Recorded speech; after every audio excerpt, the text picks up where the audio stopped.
మన తండ్రి అయిన దేవుని నుండి ప్రభైన యేసుక్రీస్తు నుండి కృపయు సమాధానములు మీ కలుగునుగాక.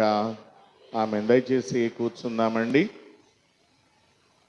దేవుని నామమునకు మహిమ కలుగునుగాక. దేవునికి స్తోత్రం.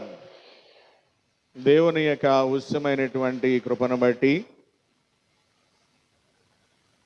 ఈ నూతన సంవత్సరములో ఎపిఫానియా తరువాతి మొదటి ఆదివారములో మనల్ని అందరినీ కూడా ప్రవేశపెట్టి ఆయన సన్నిధిలో ఆయన నామమును మహిమపరిచి ఘనపరిచి ఆరాధించి స్తుతించడానికి దేవాది దేవుడు మనకిచ్చినటువంటి మంచి సమయమును బట్టి అవకాశాన్ని బట్టి మనమందరమును కూడా దేవునికి కృతజ్ఞతాస్తుతులు చెల్లించవలసినటువంటి వారమై ఉన్నామని మీకు తెలియచేస్తూ నన్ను ఇక్కడ నిలువబెట్టిన త్రియేక దేవునికి నేను ముందుగా వందనాలు కృతజ్ఞతాస్తుతులు చెల్లిస్తూ కూడి వచ్చిన సంఘమంతటికి పెద్దలైనటువంటి వారికి, కమిటీ వారికి, సెక్రటరీ గారికి ప్రత్యేక వందనాలు తెలియచేస్తూ ఉన్నాను. ప్రియులారా, మరి గడిచిన కాలమంతా దేవుడు మనల్ని కాపాడి ఈ నూతన సంవత్సరములో ఈ రెండవ ఆదివారములో మనల్ని ప్రవేశపెట్టి ఆయన యొక్క సన్నిధిలో ఆయనను స్తుతించి ఆరాధించేటువంటి గొప్ప భాగ్యతను, ధన్యతను దేవుడు మనకి అనుగ్రహించాడు. అందును బట్టి మనమందరమును కూడా ఈ విధముగా దేవుని సన్నిధిలో కూడుకొని ఆయన నామమును మహిమపరిచి ఘనపరిచి ఆరాధించగలుగుతున్నాము అనేటువంటి విషయాన్ని మీకు నేను తెలియచేస్తూ ఉన్నాను. ఈరోజు మనం చదువుకున్నటువంటి పరిశుద్ధ లేఖన భాగముల ద్వారా మనము ధ్యానము చేయబోయే అంశం ఏంటి అని అంటే, పసివారిదే పరలోక రాజ్యము అనేటువంటి అంశమును గురించి ఈరోజు దేవుని యొక్క వాక్యాన్ని మరి లేఖన భాగములను బట్టి మనము ధ్యానము చేసుకుందాం. ప్రియమైనటువంటి దేవుని బిడ్డలారు, సమాజములో అలాగే సంఘములో కూడా అనేక రకములైనటువంటి ప్రజలు ఉన్నారు. ఐశ్వర్యవంతులైనటువంటి వారు ఉన్నారు, విద్యావంతులైనటువంటి వారు ఉన్నారు, జ్ఞానవంతులైనటువంటి వారు సమాజములో ఉన్నారు, అలాగే బలవంతులైనటువంటి వారు సమాజములో ఉన్నారు, ఉద్యోగస్తులైనటువంటి వారు సమాజములో ఉన్నారు, ఇంకా అందచందములు కలిగినటువంటి వారు సమాజములో ఉన్నారు, గొప్ప స్థితిలో ఉన్నటువంటి వారందరూ సమాజములో ఉన్నారు. ఇది ఒక విషయం. అయితే మరొక విషయం ఏంటి అని అంటే, ఇంకా సమాజంలో ఎవరెవరు ఉండేవారు, ఎవరెవరు ఉన్నారు అని కనుక మనం ఆలోచన చేస్తే, రాజులైనటువంటి వారు సమాజంలో ఉన్నారు, అలాగే చక్రవర్తులైనటువంటి వారు సమాజంలో ఉన్నారు, బోధకులైనటువంటి వారు సమాజంలో ఉన్నారు, అలాగే సేవకులైనటువంటి వారు కూడా సమాజంలో ఉన్నారు. కానీ వీరెవ్వరికీ లేనటువంటి గొప్ప అవకాశము దేవుడు ఎవరికి ఇచ్చాడు అని గనక మనం ఆలోచన చేస్తే, చిన్న పిల్లలకు దేవుడు గొప్ప అవకాశం ఇచ్చాడు. అదే ఈరోజు మనము ధ్యానము చేసుకోబోయే అంశము, పసివారిదే పరలోక రాజ్యము. ప్రియమైనటువంటి దేవుని బిడ్డలారు, మార్కు సువార్తలో 10వ అధ్యాయం 14వ వచనాన్ని గనక మనము చదవగలిగితే 13 నుంచే చదువుదాం. తమ చిన్న బిడ్డలను ముట్టవలెనని కొందరు ఆయన యొద్దకు వారిని తీసుకొని వచ్చిరి. ఈరోజు మన సువార్త పాఠంలో మనకి కనబడుతున్నది ఎవరు అని అంటే, చిన్న బిడ్డలైనటువంటి వారు మనకి కనిపిస్తూ ఉన్నారు. కొందరు తల్లిదండ్రులైనటువంటి వారు తమ చిన్న బిడ్డల్ని ఎవరి దగ్గరికి తీసుకొచ్చారట? దేవుని దగ్గరికి, యేసు ప్రభు వారి దగ్గరికి వారు తీసుకొని వచ్చారు. ప్రియమైనటువంటి దేవుని బిడ్డలారు, అయితే ఇక్కడ మనం ఆలోచన చేస్తే, ఎందుకు వారిని తీసుకుని వచ్చారు అని గనక మనం ఆలోచన చేస్తే, యేసు ప్రభు వారు తమ చేతులతో, ఆయన చేతులతో తమ చిన్న బిడ్డల్ని ముట్టాలి, ఆశీర్వదించాలి, దీవించాలి అని తల్లిదండ్రుల యొక్క ఉద్దేశం.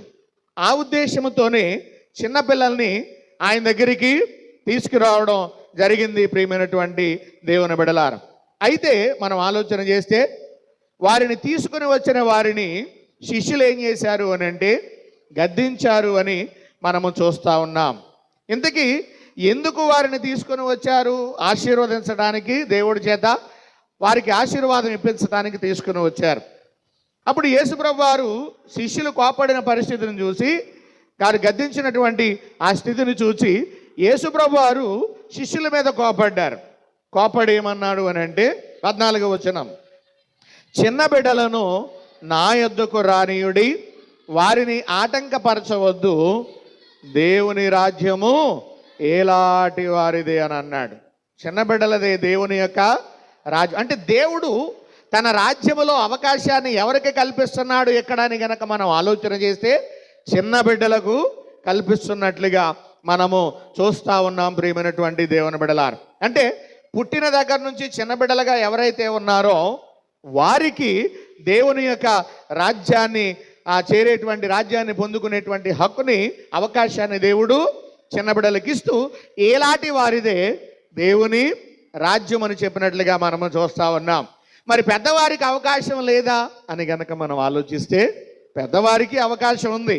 కానీ ఆ రాజ్యాన్ని చేరుకోవాలి, ఆ రాజ్యాన్ని స్వతంత్రించుకోవాలి, ఆ రాజ్యమునకు హక్కుదారులు కావాలి అని అంటే పెద్దవారైతే పరలోక రాజ్యం కొరకు ఏమవ్వాలి అని అంటే ప్రయాసపడాలి. ప్రియమైనటువంటి దేవుని బిడ్డలారు, పెద్దవారు ఏం చేయాలి? దేవుని రాజ్యం కొరకు ప్రయాస పడాలి. ప్రయాస పడకుండా పరలోక రాజ్య ప్రవేశము పెద్దవారికి లేదు అనేటువంటి విషయాన్ని మీకు తెలియజేస్తున్నాను. ఎవరైనా సరే, ఎంతటి పెద్దవారైనా సరే, ఎంతటి గొప్పవారైనా సరే, నేను ముందుగా చెప్పినటువంటి విషయంలో ఉన్నటువంటి వ్యక్తులు ఎవరైనా సరే చిన్న బిడ్డల వలె మారిపోవలసిందే. పసిబిడ్డలలాగా మారకుండా పరలోక రాజ్యం మాత్రం మనము ఎవరము కూడా వెళ్ళలేము. ప్రియమైనటువంటి దేవుని బిడ్డలారా, కాబట్టి ఈరోజు దేవుని యొక్క వాక్యాన్ని మనము చూస్తే గనక పరిశుద్ధ లేఖన భాగములను బట్టి, మరి సువార్త పాఠ్య భాగములో మనము చూస్తే ఈ సువార్త పాఠ్య భాగములో చిన్న బిడ్డలైనటువంటి వారు దేవుని రాజ్యమును అంగీకరించిన వారుగా ఉన్నారని మనము చూస్తూ ఉన్నాం. చిన్న బిడ్డలు దేన్ని అంగీకరించారు? దేవుని రాజ్యమును 15వ వచనం చదవండి. చిన్న బిడ్డ వలె దేవుని రాజ్యము అంగీకరింపని వాడు అందులో ఎంత మాత్రమునో ప్రవేశింపడని మీతో నిశ్చయముగా చెప్పుచున్నాను అని అంటున్నాడు. అంటే చిన్న బిడ్డలు దేవుని యొక్క రాజ్యాన్ని ఏం చేశారు చెప్పండి? అంగీకరించారు.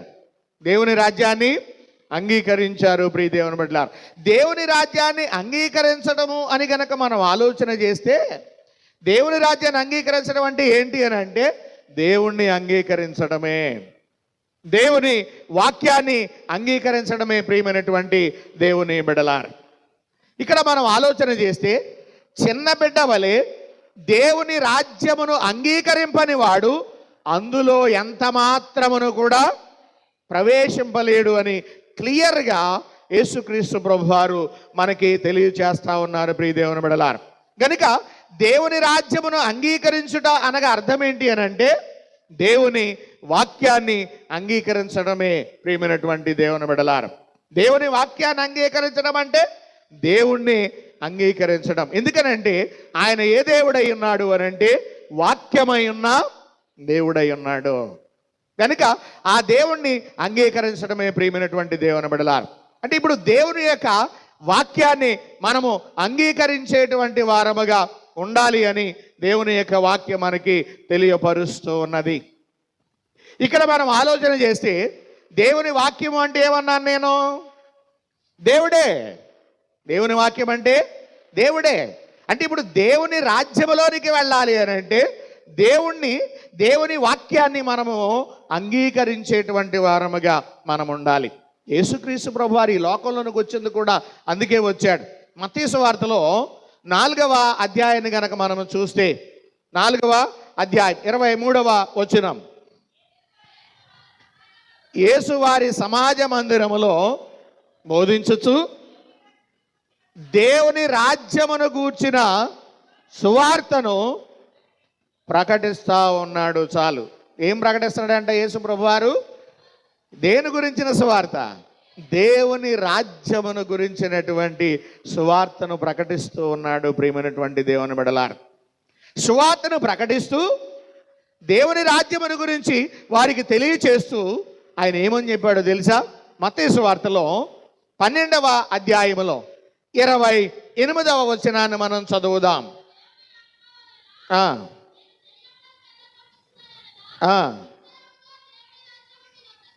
నిశ్చయముగా దేవుని రాజ్యము మీ వద్దకు వచ్చి ఉన్నది అని అంటున్నాడు. ఇప్పుడు దేవుని రాజ్యాన్ని ప్రకటించడానికి ఆయన వచ్చాడు. వచ్చినటువంటి ఆయన ప్రకటన చేస్తూ ఏమంటున్నాడు అని అంటే, నిశ్చయముగా దేవుని రాజ్యము మీ వద్దకే వచ్చింది అని చెప్పాడు. నిశ్చయముగా దేవుని రాజ్యము మీ వద్దకే వచ్చింది అని చెప్పాడు. ఆ విషయము చాలా మందికి అర్థము కాలేదు. ప్రియమైనటువంటి దేవుని బిడ్డలారా, ఇదేంటిది? ఆయన మన దగ్గరకు వచ్చి దేవుని రాజ్యం మీ వద్దకు వచ్చింది అంటున్నాడు అని చాలామంది అనుకున్నారు. చాలామందికి దేవుని రాజ్యమును గురించినటువంటి అవగాహన అంత తొందరగా రాదు. ఎందుకు అనంటే, దేవుని రాజ్యం ఏమై ఉన్నది అనంటే ఒక మర్మమై ఉన్నది. ప్రియమైనటువంటి దేవుని బిడ్డలారా, మార్కు సువార్తలో 4వ అధ్యాయములో 11వ వచనాన్ని మనం చదువుదాం.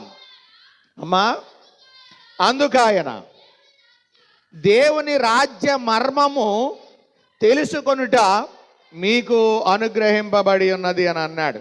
ఆయన శిష్యులతోటి ఈ మాట చెప్పాడు. ప్రియమైనటువంటి దేవుని బిడ్డలారా, దేవుని యొక్క రాజ్యము ఏమై ఉన్నది అని అంటే మర్మము. మర్మము అంటే మర్మం, మనకి తెలియనిది. ప్రియమైనటువంటి దేవుని బిడ్డలారా, మిస్టరీ. మర్మము అంటే మనకు తెలియని దానిని మర్మము అని అంటాం. అంటే దేవుని రాజ్యం ఏమై ఉన్నది అని అంటే మర్మమై ఉన్నది. అంటే ఇది ఎవరికి కూడా అందరికీ తెలిసేది కాదు. ప్రియమైనటువంటి దేవుని బిడ్డలారా, అందుకనే చాలామంది దేవుని రాజ్యం వస్తుంది, దేవుని రాజ్యం వస్తుంది అని అంటే చాలామంది ఏం చేశారు అని అంటే సరిగా పట్టించుకోలేదు. ప్రియమైనటువంటి దేవుని బిడ్డలారా, కనుక ఆయన వస్తున్నాడు. ఏం చెప్తున్నాడు అని అంటే దేవుని రాజ్యం ఇదిగో మీ మధ్యలోనే ఉంది అని అన్నాడు. ఎవరికి అర్థం కాలేదు. శాస్త్రులు, పరిసయ్యులు వీళ్ళందరూ వింటా ఉన్నారు, వారికి ఎవరికి అర్థం కాలేదు. అప్పుడు ఆయన ఏమడిగారు తెలుసా? చూద్దాం. చూడండి, లూకాసు వార్తలో 17వ అధ్యాయములో 20వ వచనాన్ని మనం చదువుదాం. దేవుని రాజ్యం ఎప్పుడు వచ్చునని పరిసయ్యులు ఆయనను అడిగినప్పుడు, పరిసయ్యులు ఆయన దగ్గరికి వచ్చారు. దేవుని రాజ్యం వచ్చింది, దేవుని రాజ్యం వచ్చింది, ఇదిగో దేవుని రాజ్యం వచ్చేస్తుంది అని నువ్వు అంటున్నావు కదా, దేవుని రాజ్యం ఎప్పుడు వస్తుంది అని పరిసయ్యులు ఆయన అడిగారు. అప్పుడు ఆయన చెప్పిన సమాధానం ఏంటి? ఆయన దేవుని రాజ్యము ప్రత్యక్షముగా రాదు. దేవుని రాజ్యం ఎలా రాదు? ప్రత్యక్షముగా రాదు. ఎందుకనగా ఇదిగో దేవుని రాజ్యము మీ మధ్యనే ఉన్నది గనుక ఇదిగో ఇక్కడని అదిగో అక్కడనని చెప్ప వీలు పడదని వారికి ఉత్తరం ఇచ్చెను. చాలు. అంటే ఇప్పుడు దేవుని రాజ్యం దేవుని రాజ్యం అంటున్నావు, దేవుని రాజ్యం ఎప్పుడు వస్తుందని పరిశీలి అడిగారు.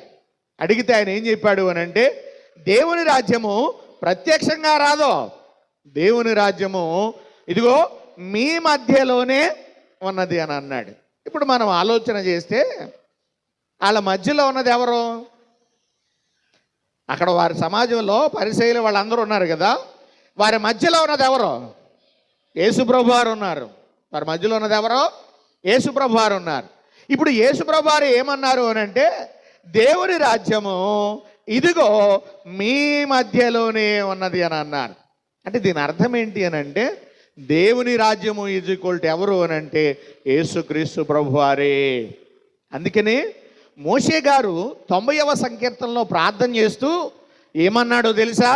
ప్రభువా, తరతరముల నుండి మాకు నివాస స్థలము నీవే. ఎప్పటి నుంచంట? తరతరముల నుండి మాకు నివాస స్థలము నీవే. పర్వతములు పుట్టక మునుపు, భూమిని ఈ లోకాన్ని నీవు పుట్టింపక మునుపు యుగ యుగములు నీవే దేవుడవు చాలు. అంటే చూడండి, మనం ఆలోచన చేస్తే దేవుని రాజ్యం ఈజ్వల్ ఎవరు అని అంటే దేవుడే.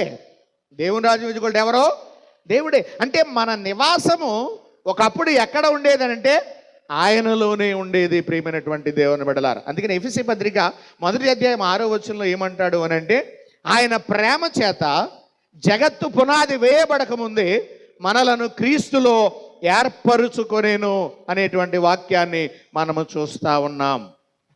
అంటే దేవుని రాజ్యం ఈజ్వల్ ఎవరు చెప్పండి? ఇప్పుడు యేసు ప్రభు వారే. ప్రియమైనటువంటి దేవుని బిడ్డల, అంటే ఇప్పుడు యేసు ప్రభువుని అంగీకరిస్తే ఆయన రాజ్యాన్ని అంగీకరించినట్లే.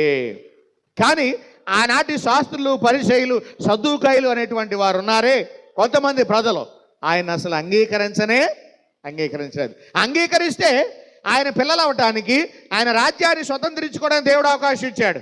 యోహాను సువార్త 1:12 ఈ మాట మనం చూస్తాం. 12-11 చూడండి. తన్ను ఎందరు అంగీకరించిరో వారికందరికీ, అనగా తన నామమందు విశ్వాసముంచు వారికి దేవుని పిల్లలగుటకు ఆయన అధికారమును అనుగ్రహించాడు. అంటే ఆయన్ని అంగీకరిస్తే ఆటోమేటిక్గా ఆయన రాజ్యాన్ని అంగీకరించినట్లే. ప్రియమైనటువంటి దేవుని బిడ్డలారా, ఇప్పుడు ఎవరైతే ఆయన్ని అంగీకరిస్తారో వారికి ఏమిస్తానంటున్నాడు? ఆయన రాజ్యమును ఇస్తాను అని అంటున్నాడు. అంటే ఇప్పుడు మనము ఏం అంగీకరించాలి? ఆయన్ని అంగీకరించాలని మనకు అర్థమైంది. ఆయన్ని అంగీకరించడం అంటే అర్థం ఏంటి అని కనుక మనం ఆలోచన చేస్తే చూద్దాం. చూడండి, 95వ కీర్తన 7వ వచనం. 95వ కీర్తన 7వ వచనం. రండి నమస్కారము చేసి సాగిలపడుదుము.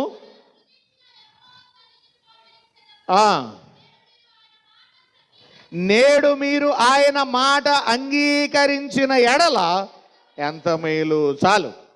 ఆయన అంగీకరించడం అని అంటే అర్థం ఏంటి అని అంటే ఆయన మాటను అంగీకరించడం. మరి దేవుని మాటల్ని అంగీకరిస్తున్నామా లేదా మనం ఆలోచన చేయాలి. దేవుని మాటను అంగీకరించేటువంటి వారముగా మనం ఉండాలని వాక్యం చెబుతుంది. ఆయన మాటనే కాదు, మరొకటి మనం చూద్దాం. సామెతల గ్రంథములో 1వ అధ్యాయం 33వ వచనాన్ని మనము చదువుదాం. నా ఉపదేశము అంగీకరించువాడు సురక్షితముగా నివసించును, వాడు కీడు వచ్చుచున్న భయము లేక నెమ్మదిగా నుండును. చాలు. అంటే ఒకటి, ఆయన అంగీకరించడం అని అంటే ఆయన మాటను అంగీకరించాలి. 2, ఆయన మాటనే కాదు ఆయన ఉపదేశాన్ని మనము అంగీకరించేటువంటి వారముగా ఉండాలి. ఆయన యొక్క ఉపదేశమును దేవుడు ఉపదేశిస్తూ ఉన్నాడు. ఎవరి ద్వారా? సేవకుని ద్వారా, వాక్యము ద్వారా. దేవుడు ఏం చేస్తున్నాడు అని అంటే ఉపదేశిస్తూ ఉన్నాడు. కాబట్టి ఆయన ఉపదేశాన్ని మనం ఏం చేయాలి అని అంటే అంగీకరించాలి. అంగీకరిస్తేనే ఏమవుతామంటున్నాడు? సురక్షితముగా ఉంటాము అని అంటున్నాడు. ప్రియదేవుని బిడ్డలారా, ఇక ఉపదేశమే కాదు ఇంకా ఏం అంగీకరించాలి అని అంటే యోహాను సువార్తలో 14వ అధ్యాయములో 21వ వచనాన్ని మనం చదువుదాం. నా ఆజ్ఞలను అంగీకరించి వాటిని గైకొనువాడే నన్ను ప్రేమించేవాడు. చాలు.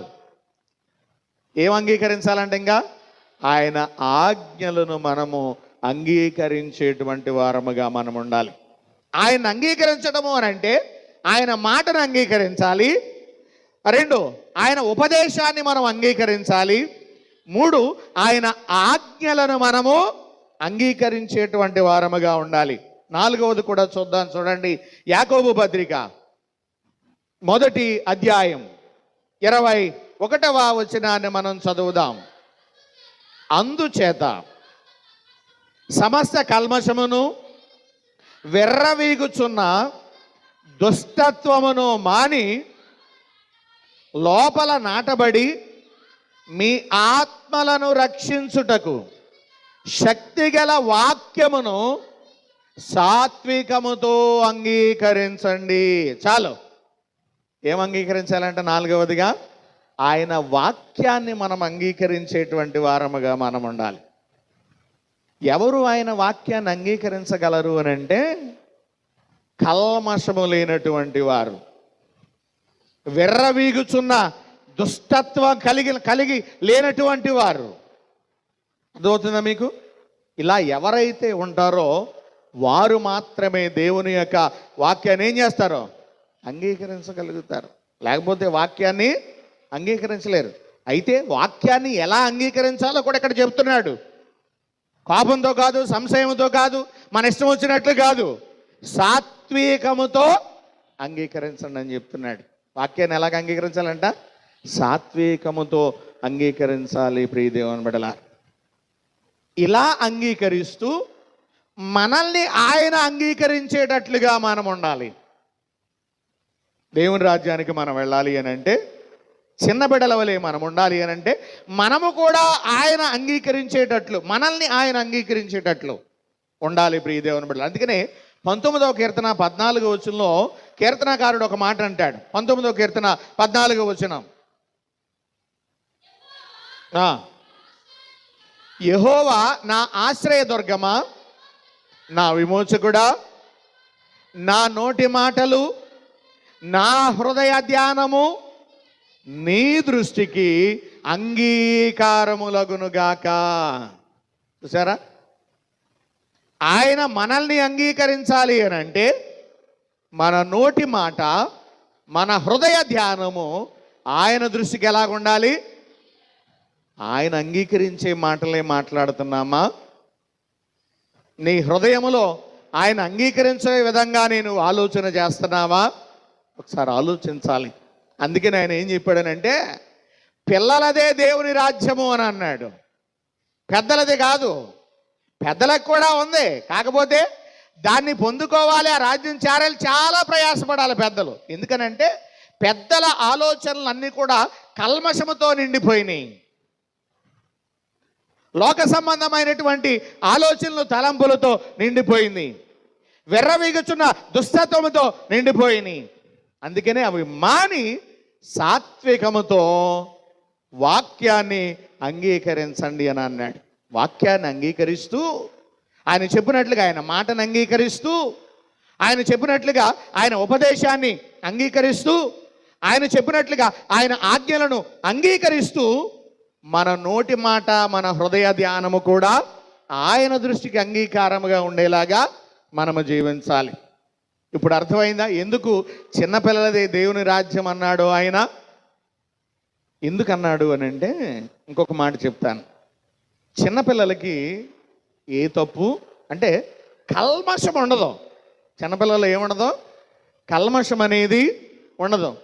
ఇప్పుడు సెక్రటరీ గారు వచ్చి ఏదన్నా మాట చెప్పారనుకోండి పిల్లలకి, వాళ్ళు చేస్తారు. నేను వచ్చి ఏదన్నా చెప్పాను అనుకోండి పిల్లలకి, వాళ్ళు అదే చేస్తారు. ఒకవేళ అక్కడ ప్రమాదకరమైనది ఉన్నది తెలిసి కూడా అది ముట్టుకోరా అన్నాం అనుకోండి, వీళ్ళు ఏం చేస్తారు? ముట్టుకుంటారు ఆటోమేటిక్గా. ఎందుకనంటే ఏది కల్మషమో, ఏది హానో, ఏది ఏంటో అనేది వారికి తెలియదు. కల్మషము లేనటువంటి హృదయాలు కలిగిన వారు కనుక. ఇప్పుడు ఆయన ఏమన్నాడు అని అంటే, ఆ చిన్న బిడ్డల్ని ఆటంకపరచవద్దు, వాడిని ఎక్కడికి రావనమన్నాడు? నా దగ్గరికి రానివ్వండి, చిన్న బిడ్డల వలె. అర్థమైందా? దేవుని రాజ్యమును అంగీకరింపనివాడు దానిలో ఎంత మాత్రము పాలు ఉండడు, ప్రవేశించడు అని చెప్పాడు. అంటే దీని అర్థం ఏంటి? ఇక్కడ చిన్నపిల్లల గురించి మనకు తెలియచేస్తూ ఆయన ఏం చెబుతున్నాడు అని అంటే, మనము కూడా చిన్నపిల్లల వలె మారాలి అని చెబుతున్నాడు ఆయన. అది మనము కూడా చిన్నపిల్లల వలె మారడం అంటే మరలా చిన్నోళ్ళం అయిపోవడం కాదు దాని అర్థం.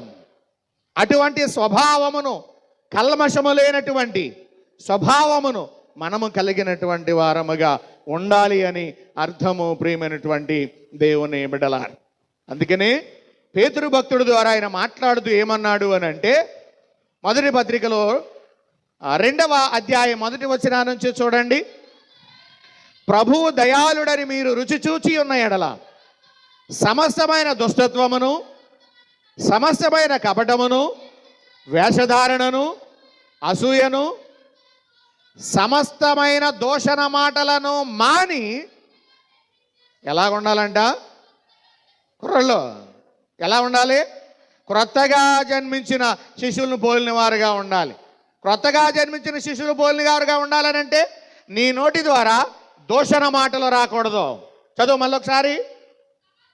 సమస్తమైన దుష్టత్వమును, సమస్తమైన కపటమును, వేషధారణ, పైకి ఒకలాగా లోపలగా, అంటే గుళ్ళో ఒకలాగా బయట ఒకలాగా, సమస్త వేషధారణను, ఏంటది? అసూయ. నేను చెప్పక్కర్లేదు దీని గురించి. అసూయను, సమస్త దూషణ మాటలను మాని ఎలా ఉండాలంట? క్రొత్తగా జన్మించిన శిశువులను పోలిన వారై నిర్మలమైన వాక్యమును పాల వలన రక్షణ విషయములో ఎదుగు నిమిత్తము ఆ పాలను అపేక్షించండి.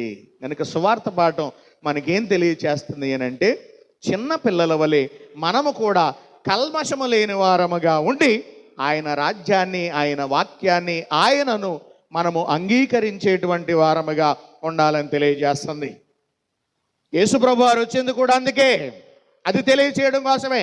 ఈరోజు పాత నిబంధన పాఠ్య భాగం కనుక మనం చదివితే 61వ అధ్యాయం యెషయా గ్రంథం 1వ వచనములో ఆయన అంటున్నాడు, ప్రభువు యెహోవా ఆత్మ నా మీదకు వచ్చి ఉన్నది, దీనులకు సువార్తమానము ప్రకటించుటకు యెహోవా నన్ను అభిషేకించును. యేసుప్రభు వచ్చింది ఎందుకు? దేవుని రాజ్యమును గురించిన స్వార్థమానము ప్రకటించడానికి ఆయన వచ్చాడు. ప్రియ దేవుని బిడ్డలారా, వచ్చి ఏం చేస్తున్నాడు అని అంటే, అదే 61వ అధ్యాయములో 3వ వచనములో 7వ లైన్ చదవండి. 7వ లైన్, యెహోవా నన్ను మహిమపరచుటకు, చాలు, యెహోవాని మహిమపరచడం కోసం ఆయన వచ్చాడు అని దేవుని యొక్క వాక్యం సెలవిస్తుంది. ఇప్పుడు మనం ఆలోచిస్తే ఆయన ఎలా మహిమపరుచుకుంటున్నాడు తనని అని అంటే, చిన్న పిల్లల ద్వారా మహిమపరుచుకుంటున్నాడు. ఎవరి ద్వారా? చిన్న పిల్లల ద్వారా మహిమపరుచుకుంటున్నాడు. ప్రియ దేవుని బిడ్డ, చూద్దాం, చూడండి. 8వ కీర్తన 2వ వచనం మనం చదువుదాం త్వరగా, ఇంకా 10 నిమిషాలు. 8వ కీర్తన 2వ వచనం.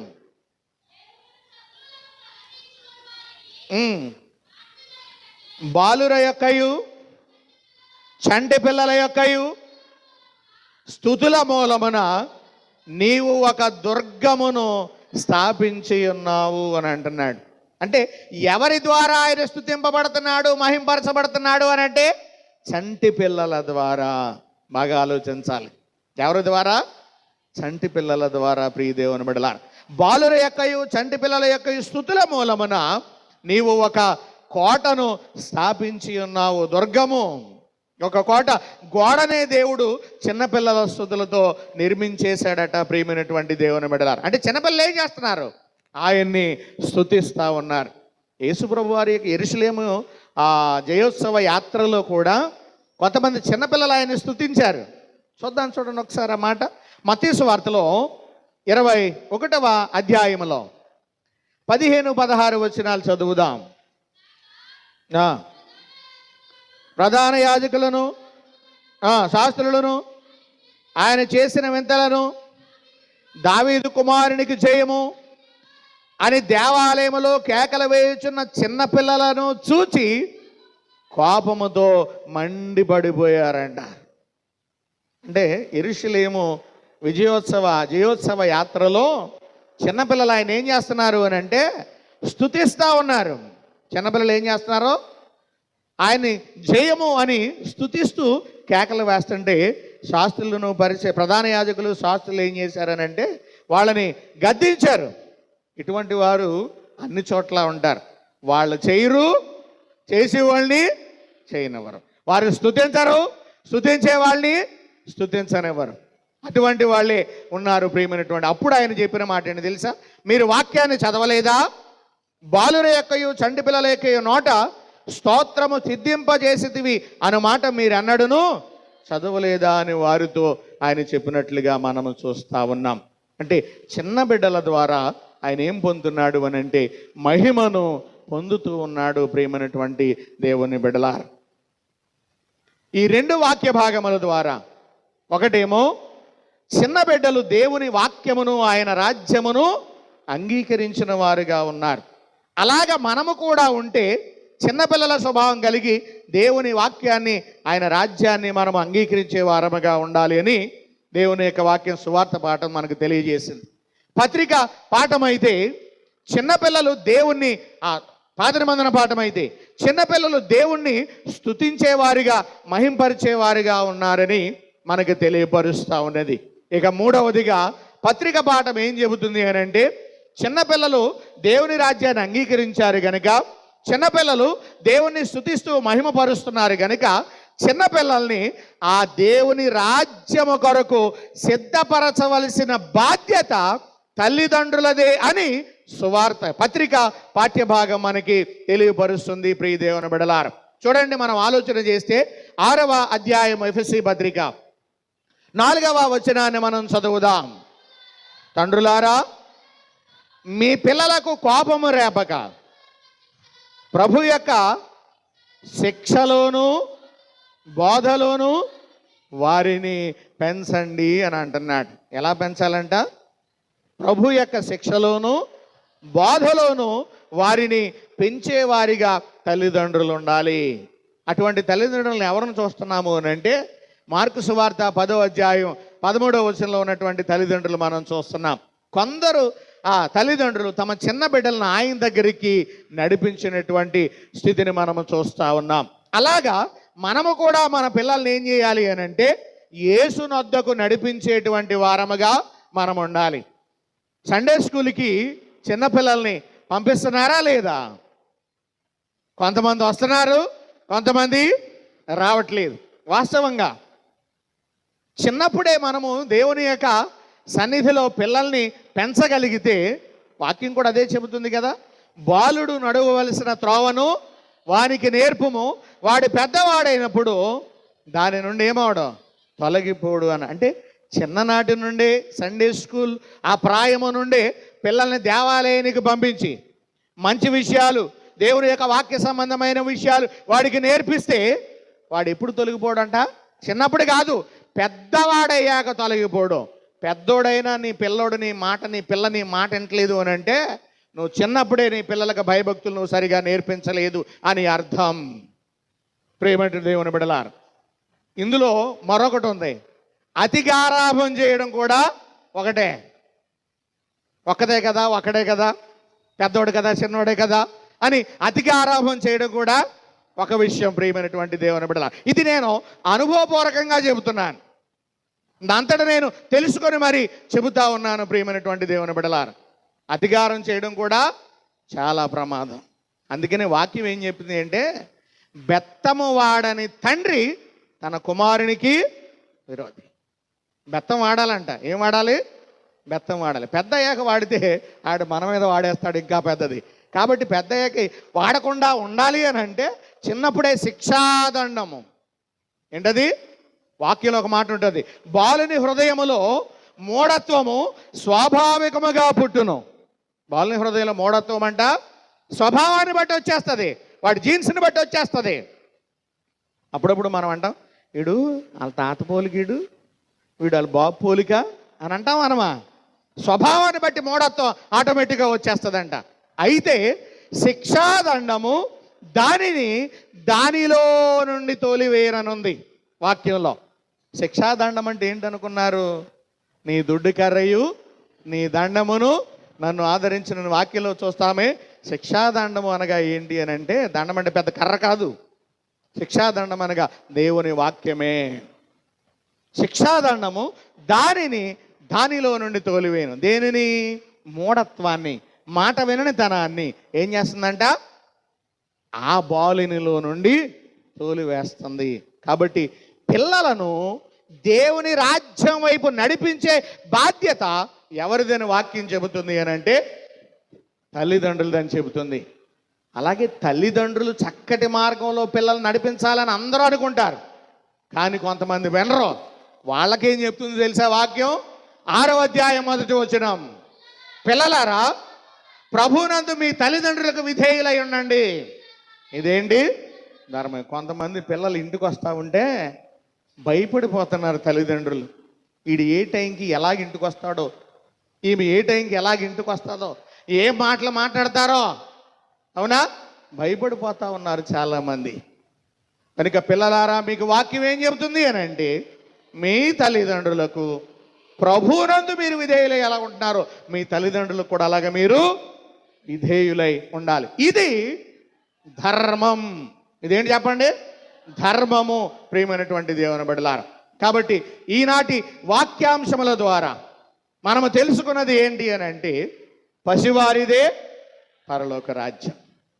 మనకి పరలోక రాజ్యం కావాలి అని అంటే పసిపిల్లల స్వభావము కలిగినటువంటి వారముగా, కల్మషము లేనటువంటి వారముగా మనం ఉండాలి. ఇంకొక మాట ఏంటి తెలుసా? చిన్న బిడ్డల వలె మనల్ని మనము తగ్గించుకునే వారముగా మనం ఉండాలి. ఒక్కో సందర్భంలో పిల్లల్ని మీరు చూస్తూ ఉండండి, నేను గమనిస్తూ ఉంటాను ఇలాంటివన్నీ. పిల్లల్ని చూస్తూ ఉంటే వాళ్ళు ఏదన్నా అడిగినప్పుడు కానీ లేదా ఏదైనా చేస్తానన్నప్పుడు కానీ, ఏయ్ చేయదా కూర్చో అని అన్నాం అనుకోండి, నెమ్మదిగా ముఖం పక్కెట్టుకుని మూతి ముడుచుకుని ఏం చేస్తారు? ఓ పక్కకి వెళ్ళి కూర్చుంటారు. అంటే దాని అర్థం ఏంటి? తగ్గించుకుంటారు. అర్థమైందా? ఇది కూడా దేవుడు కావాలని కోరుతున్నాడు. దేవుని రాజ్యానికి మనం వెళ్ళాలి అని అంటే బిడ్డల వలె మనల్ని మనము మార్చుకోవాలి, మనల్ని మనము తగ్గించుకునేటువంటి వారముగా మనం ఉండాలని మీకు తెలియచేస్తా ఉన్నాను. నికోదేము అడిగాడు వచ్చి, ముగిస్తున్నాను. నికోదేము అడిగాడు వచ్చి, ఏంటి అని అంటే, అయ్యా నేను నీ రాజ్యానికి వెళ్ళాలి అని అంటే ఏం చేయాలి అని అడిగాడు. అప్పుడు యేసుప్రభు వారు ఏమన్నాడు అని అంటే, ఒకడు క్రొత్తగా జన్మించితేనే కానీ అతడు దేవుని రాజ్యమును చూడలేరని మీతో నిశ్చయముగా చెప్పుచున్నాను అన్నాడు. అప్పుడు నికోదేము ఏమన్నాడంటే, అయ్యో నేను ముసలోడిని అయిపోయాను, మళ్ళా తల్లి గర్భంలోకి వెళ్ళి నేను పుట్టాలా అని అడిగాడు. ఎవరెతనో? నికోదేము ఎవరో? ధర్మశాస్త్ర ఉపదేశకుడు, పెద్ద బోధకుడు. ఉపదేశకుడికి క్రొత్తగా జన్మించడం అంటే ఏంటో తెలియదు. కనుక నేటి దినాల్లో చాలామంది అదే స్థితిలోనే ఉన్నారు. నీకు ఊహ తెలిసినప్పటి నుంచి ఇప్పటికి ఎన్ని సంవత్సరాలు గడిచిపోయినాయి? ప్రభువులో నువ్వు క్రొత్తగా జన్మించావా? వదిలేద్దాం. 2000 సంవత్సరం నుంచి ఇప్పుడు వరకు అడుగుతున్నాను, ఎన్ని సంవత్సరాలు గడిచినాయి? 25 సంవత్సరాలు గడిచినాయి. క్రొత్తగా జన్మించావా? నువ్వు క్రొత్తగా జన్మించకుండా, క్రొత్తగా జన్మించడం అంటే మారు మనసు పొందడం. నువ్వు మారు మనసు పొందకుండా ఇక్కడికి వచ్చి పాటలు పాడినా, నువ్వు మారు మనసు పొందకుండా ఇక్కడికి వచ్చి వాక్యం చదివినా, నువ్వు మారు మనసు పొందకుండా ఇక్కడికి వచ్చి వాక్యం చెప్పినా, నువ్వు మారు మనసు పొందకుండా ఇక్కడికి వచ్చి ప్రార్థన చేసినా వ్యర్థం. వాక్యం చెబుతూ ఉన్నది. అందుకే ఆయన ఏమన్నాడనంటే, కల్మషము లేని వారిగా, చిన్న పిల్లలుగా మీరు ఉండాలి. అటువంటి స్థితిని మనము కలిగి ఆయన రాజ్యానికి, ఆయన రాకడకు మనము సిద్ధపడే వారముగా ఉండాలని తెలియచేస్తూ ఈ మాటలు ముగిస్తూ ఉన్నాను. దేవుడి మాటలు మన వినికిడిలో దీవించును గాక. ఆమేన్. సమస్త జ్ఞానమునకు మించిన దేవుని సమాధానం యేసుక్రీస్తు వలన మీ హృదయములకును హృదయ తలంపులకు కావలేయును గాక. ఆమేన్.